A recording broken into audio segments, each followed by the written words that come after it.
राजा शेर अपनी प्रजा के साथ साथ पेड़ पौधों का भी बहुत ख्याल रखा करता था। उसके जंगल का कोई भी बड़ा पेड़ उसकी इजाजत के बिना काटना जुर्म माना जाता था। हर किसी को ये बात समझाई जाती थी कि पेड़ भी हमारे लिए उतने ही जरूरी हैं जितने कि जंगली जानवर।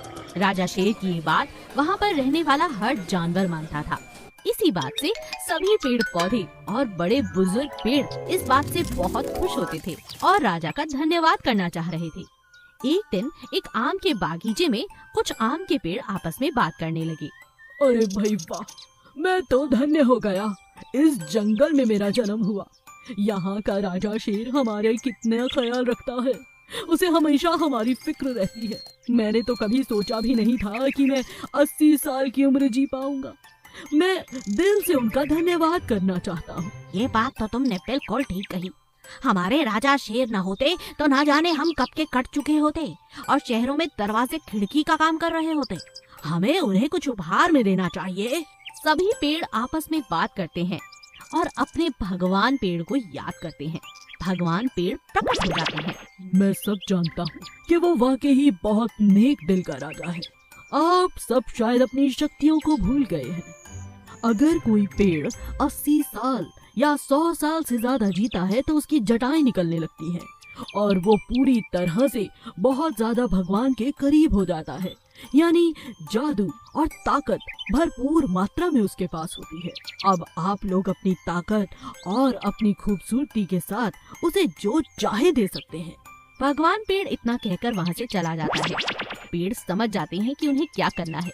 एक दिन टहलते हुए जब राजा शेर वहाँ पर आता है। महाराज, हम सभी पेड़ तहे दिल से आपका शुक्रिया अदा करना चाहते हैं और चाहते हैं कि हमारे अंदर की जादुई शक्ति आपको मिल जाए। मेरे पेड़ पर लगा एक एक आम आपके लिए जादू का काम करेगा महाराज। ये बात सुनते ही राजा शेर बहुत खुश हो जाता है। राजा शेर पेड़ से पूछता है, मगर तुम्हारे ये पेड़ के आम जादुई कैसे हैं? मुझे इससे क्या लाभ होगा? महाराज, ये जादू इस प्रकार है कि जो भी चाहत आप इस आम से करेंगे वो उसे पूरा कर देगी। राजा ये बात सुनते ही बहुत खुश हो गया। उसने तुरंत पेड़ से एक आम तोड़ा और लोमड़ी से कहा, लोमड़ी, तुम इस आम को खाओ। तुम और भी ज्यादा शक्तिशाली और बलवान बन जाओगी।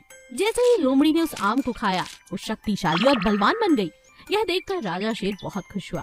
पेड़ ने राजा को धन्यवाद किया और राजा ने पेड़ को। खरगोश और कछुए की साइकिल रेस और मगरमच्छ का हमला। एक दिन खरगोश और उसका दोस्त कछुआ एक रेस लगाने की प्रतियोगिता रखते हैं।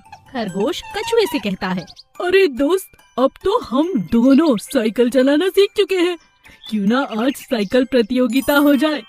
जो जीतेगा आज शाम की दावत वही देगा। बोलो क्या कहते हो? कछुआ बहुत मासूम था और उसकी आदत हमेशा अपने दोस्त को खुश रखने की थी। वो हाँ कर देता है। हाँ, क्यों नहीं, चलो अपनी साइकिल निकालो, चलते हैं। खरगोश और कछुआ सैर पर निकल जाते हैं। कछुआ कहता है, मैं सोच रहा हूँ कि ये सामने वाली पहाड़ी के रास्ते से चलते हैं। मगर तभी खरगोश कहता है, अरे नहीं, इससे क्या मजा आएगा।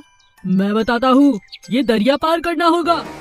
भाई, मैं तो दरिया पार कर लूँगा। मैं एक कछुआ हूँ, मगर तुम खरगोश हो। तुम भूल रहे हो क्या?